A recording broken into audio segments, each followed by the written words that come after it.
Vamos a hablar hoy de la guillotina, que es un tema muy simpático. Naturalmente estamos en la Revolución Francesa, de manera que vamos a abstenernos de todo comentario previo y de todo lugar común. La guillotina era una máquina bastante simple, como sabemos, se trataba de una cuchilla ancha y pesada que caía unos 2,5 metros a través de 2 canales de madera y caía sobre el cuello de la víctima atada en la base. Le decían le rasoir national, la navaja nacional. Y lo cierto es que mataba tanto partiendo el cuello de la víctima al caer con fuerza como con la afilada hoja, era el filo y la fuerza. Bueno, el doctor Joseph Guillotin, que fue representante popular en la Asamblea Revolucionaria, es considerado como el inventor de la guillotina, pero la verdad es que no la inventó. En el Renacimiento ya había máquinas para cortarle la cabeza a las personas. Por ejemplo, había una a la que llamaban la doncella, y había sido construida en Escocia en 1564. Esto no quiere decir, en otro orden de cosas, no. Cuando hablamos del Renacimiento suponemos que no estamos en Escocia en 1564. Pero Guillotin había diseñado su artefacto en tiempos del antiguo régimen, cuando todavía Luis XVI era rey. Sin embargo, hay que decir que por esos tiempos no eran aceptados los instrumentos de decapitación porque causaban la muerte con demasiada rapidez. Y se privaba a la ejecución pública de los rituales requeridos por el castigo. En todas las ciudades y pueblos del antiguo régimen se reunían grandes muchedumbres para asistir a los espectáculos del dolor físico, y estas ejecuciones públicas tenían casi un carácter festivo. La cortesana y escritora Madame de Sévigné describió en una oportunidad una excursión que representó un respiro de sus deberes en la corte para ir a ver cómo se destripaba a 3 criminales y luego se los ahorcaba. Era una diversión de los macanudos ir a ver estas cosas. Al igual que las crucifixiones romanas, estas ejecuciones pretendían dramatizar el poder del Estado para causar dolor. Las máquinas de matar, como la rueda o el potro, retrasaban la muerte en todo lo posible para que el público pudiera ver, ¿no?, todas estas cosas, cómo se desgarraban los músculos de la víctima, escuchar los alaridos, etcétera. Incluso en algunas de ellas se trataba de forzar a la víctima a confesar sus supuestos pecados. Ahora bien, recuérdese el suplicio de Roberto Damián, aquel hombre que había atentado contra el rey Luis XV en 1756, ¿no? Fue encerrado en la Conciergerie y se consultó a varios médicos para ver qué tormentos podían aplicarle sin que se muriera.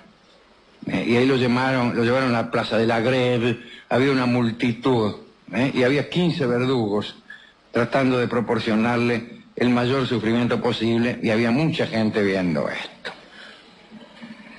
Un detalle, Casanova, el célebre aventurero veneciano, había asistido a aquel tormento de Damián junto con un amigo, el conde Tiretta de Treviso, y Casanova cuenta en sus memorias que el conde de Treviso estaba detrás de una espectadora llamada Lambertini y que se le había estado beneficiando todo el rato porque al parecer el espectáculo había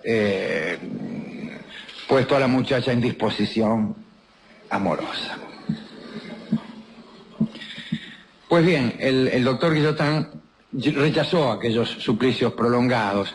Señaló que la mayoría de los criminales quedaban trastornados después de 2 vueltas de rueda y que por lo tanto eran incapaces de optar por arrepentirse.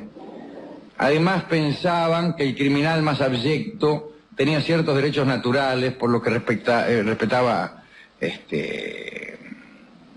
no sé lo que decía, en fin. Si es lo que dice aquí que decía, parece que él también había sido sometido a un par de vueltas de rueda. Bien. Acá hay una cosa, mira, más allá de las cosas que digan los cronistas, las cosas de ocasión. Lo que cambia, no de golpe, no es Guillotin el que va a cambiarlo, pero lo que ha cambiado en la sociedad con respecto a la pena capital y a los tormentos, es la idea de que al culpable hay que administrarle unos sufrimientos. En cualquier caso hay que privarlo de algunos derechos. La idea jurídica consiste más actualmente en la privación de unos derechos que no en la administración de un sufrimiento. Los derechos de los cuales pueden ser privados los condenados son, por ejemplo, la libertad o la misma vida, pero de ningún modo la administración de dolor. Esa es una idea que ha venido imponiéndose de a poco y que ya tiene vigencia prácticamente en todo el mundo. Jeremías Bentham justamente ha hablado acerca de estos asuntos. El carácter ritual de las antiguas máquinas de producir dolor, de los antiguos tormentos, el trabajo ritual de los verdugos, tenía más que ver con el miedo que estos espectáculos podrían causar en la población y el cálculo de que ese miedo iba a disuadir a aquellos que estuvieran a punto de cometer un delito. Esto es un error. Esto es no tener muy claro cómo funciona la naturaleza humana. Es muy difícil que la naturaleza humana calcule tan adelante. Imaginemos a un señor que está a punto de estrangular, pongamos por caso, a su suegra. Y el hombre, pues, lleno de ira y de furor a causa del encono que siente por su suegra, se dispone a matarla, pero luego recuerda que hay una ley espantosa que lo va a condenar, vaya a saber a qué tormentos, y no estrangula a la suegra. No es así, no funciona así. Pero bueno, algún día vamos a hablar sobre esto, que tiene que ver incluso, lo hemos dicho aquí y lo saben todos los vigilantes, con la facilidad con que se confiesa. Y se confiesa porque se trata de eludir no el mal mayor, sino el mal más próximo. El mal que está presente, que es el interrogatorio. Entonces el tipo confiesa para que se termine el interrogatorio y ya no le importa tanto que esa confesión lo conduzca finalmente o a la cárcel o a la pena de muerte. Porque de lo que se trata, especialmente para las mentes simples, las mentes elementales, es de eludir el mal que está presente. Y el futuro es algo abstracto, casi inexistente, que vendrá naturalmente después. Y lo que viene después casi no existe para algunos. Existe solo el presente, ese ápice vertiginoso del tiempo.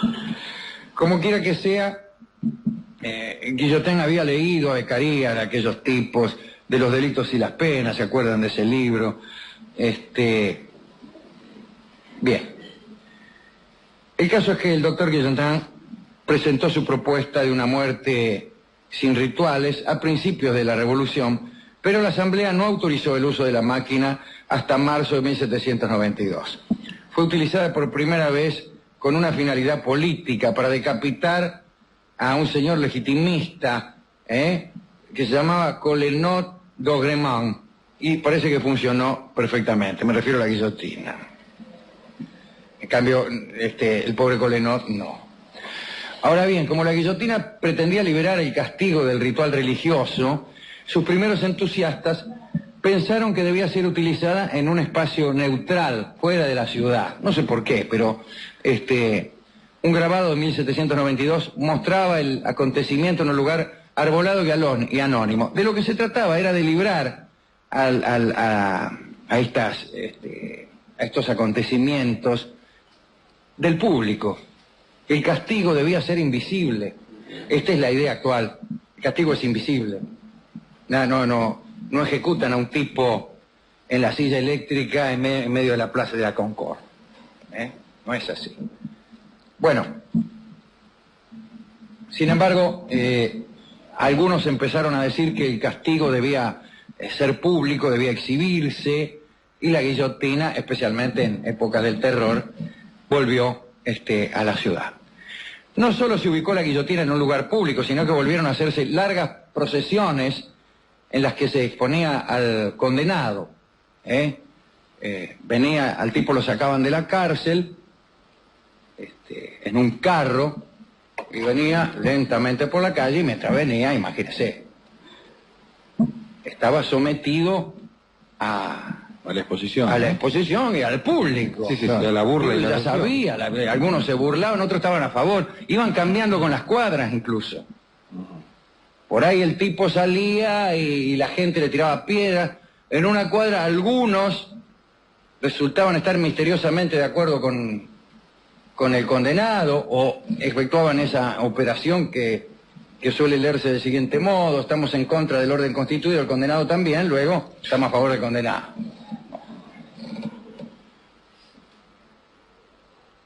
Hasta que llegaba penosamente el tipo ahí al patíbulo, ahí donde estaba instalada la máquina. Allí la actividad del pueblo cesaba de una manera repentina, ¿no? Porque el cuerpo del condenado entraba en un espacio libre del apoyo o del odio de la gente. Estaban todos muy rodeados de soldados, de funcionarios, la gente casi no veía, ¿no? Casi no veía. La plataforma del patíbulo no era en absoluto alta como para poder ver lo que ocurría a 30 metros de distancia, y además en las ejecuciones políticas el patíbulo estaba rodeado por hileras de soldados, así en las ejecuciones importantes podían concentrarse hasta 5.000 guardias. De este modo se rompía el contacto visceral entre los condenados y la muchedumbre. Es decir, se impedía que la muerte fuera un acontecimiento visible. La misma máquina impedía la visibilidad de la muerte, porque la cuchilla descendía tan rápido que en un momento se veía un ser humano atado con correas debajo de la cuchilla y al momento siguiente ya era un cadáver inerte, no era tan fácil, ¿no? Por ese mismo motivo aparecieron cientos de cronistas que cubrían esa clase de hechos y se ponían cerca para describir ese momento en forma minuciosa. Cuando se decapitó a Madame Roland, hay toda una crónica, la cuchilla le cortó la cabeza, 2 enormes chorros salieron disparados, una cosa horrible, ¿no? Estas descripciones horrorosas, pero a la gente le gustaba. Y otra cosa que hay que decir es que el papel del verdugo cambió con la guillotina. Durante los tormentos del antiguo régimen, el verdugo era una especie de maestro de ceremonias, mostraba nuevos trucos a la muchedumbre y accedía a gentiles pedidos, ¿no? Pedidos de aplicar más o menos algún instrumento.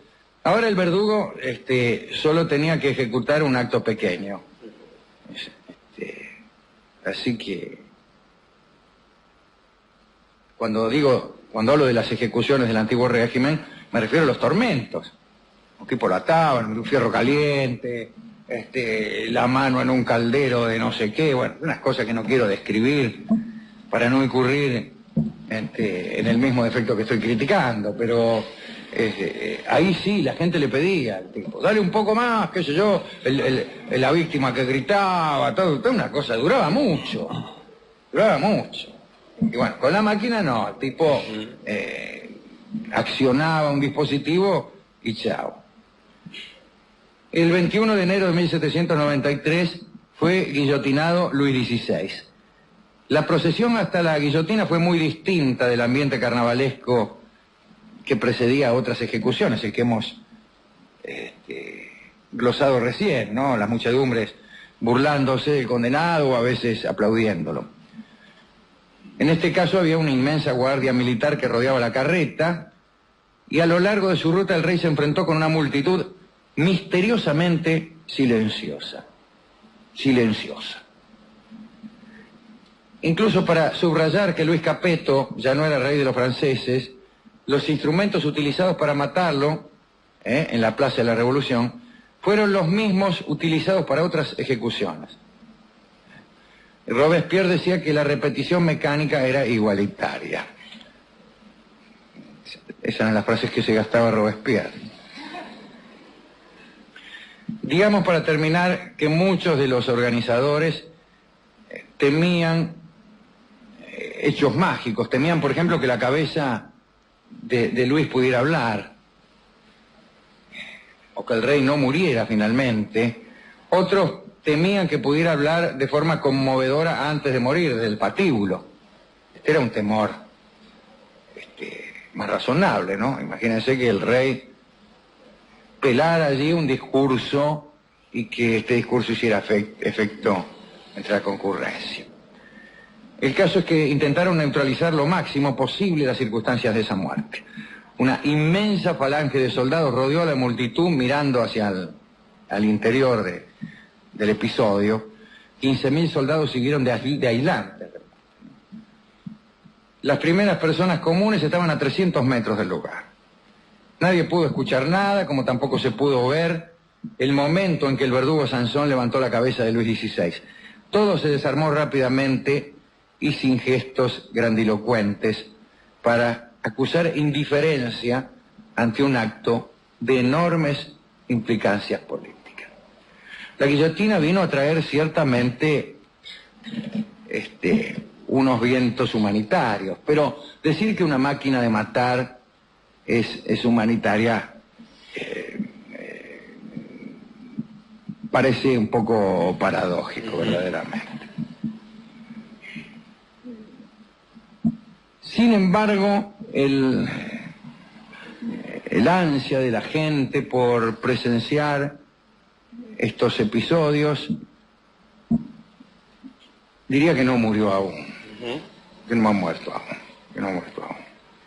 Es increíble cómo la gente se amontona para ver estas cosas, allí en la medida en que algunas grietas de las organizaciones penales se lo permiten. En general, todas las ejecuciones, las pocas que vienen quedando en el mundo, se realizan en la más estricta intimidad.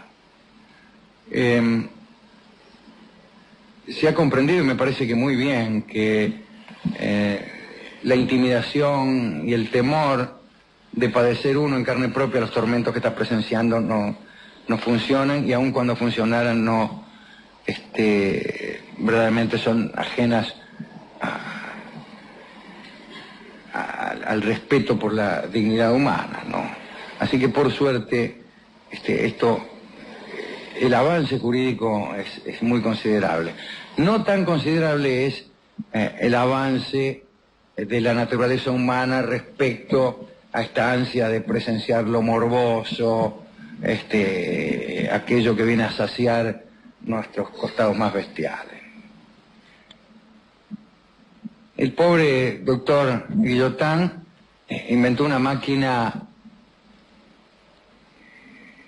inspirado por autores como Beccaria, que era un tipo que realmente un hombre que pensaba en el respeto por el ser humano, y sin embargo el apellido, al oír su apellido tenemos ciertamente una imagen siniestra, pero era inevitable, ¿no? ¿A quién podemos dedicar esta breve recordación de lo que eran los rituales o los episodios jurídicos en el que se ponía en funcionamiento la guillotina? Bueno, al pobre doctor Guillotin, que ni siquiera inventó, que más que nada reactualizó la idea de una máquina que atenuara los sufrimientos. Bueno, una buena manera de atenuar los sufrimientos de la víctima cuando muere es no matarla, pero bueno, esta es otra discusión, no tan sencilla ni tan liviana como parece. La discusión acerca de la pena de muerte es una discusión ardua. El argumento principal en contra de la pena de muerte es el error. la posibilidad del error, ¿no? El error en ese caso no se puede remediar, pero es una discusión en la que han participado altas inteligencias y altos cacúmenes jurídicos, de manera que no es tan sencillo, ¿qué? Mira si van a matar a un tipo. No sé. Pues entonces le dedicamos a este amigo, al pobre Guillotin, a Joseph Guillotin, esta charla sobre su espantoso aparato. Pero también a Casanova, que alguna vez fue cronista de cosas que sucedían en aquellos actos, al conde Tireta de Treviso, que era amigo de Casanova y que iba a ver las ejecuciones, pero no tanto por el placer morboso de ver cómo alguien moría, sino por el otro placer mucho menos morboso y mucho más mundano de ver cómo una señorita vivía. Y a la señorita llamada Lambertini, que estaba en disposición galante, también, no importa las causas de esa disposición galante, el caso es que estaba en disposición. ¿A quién otro podemos dedicar? Bueno, a todas las víctimas, pobres de la guillotina, que ya después pasó a tener una virtud mucho más morbosa, ¿no? Esta rapidez que al principio era una bendición para las víctimas, después fue una bendición para los verdugos. De lo que se trataba era de acelerar el trabajo y poder ejecutar mayor número de personas en un día, ¿no? Eso es una porquería también. ¿Con qué vamos a ilustrar esta charla acerca de la guillotina? Pues, ya que hoy hablábamos de trazos filosóficos livianos, pero que expresaban una verdad, digo, de gente que verdaderamente reconocía que el mundo estaba un poco loco, que el mundo no funcionaba bien, pero que hacía una descripción liviana de ese mal funcionamiento. Y aquí tenemos justamente una expresión, al mundo le falta un tornillo, que es, desde el punto de vista de la veracidad, absolutamente correcta. Pero desde el punto de vista de la definición de las causas y efectos de este mal funcionamiento, es al menos incompleta. Es verdad que al mundo le falta un tornillo, pero no sé si es tan correcto decirlo así. El mundo está loco, debe ser más difícil que esto.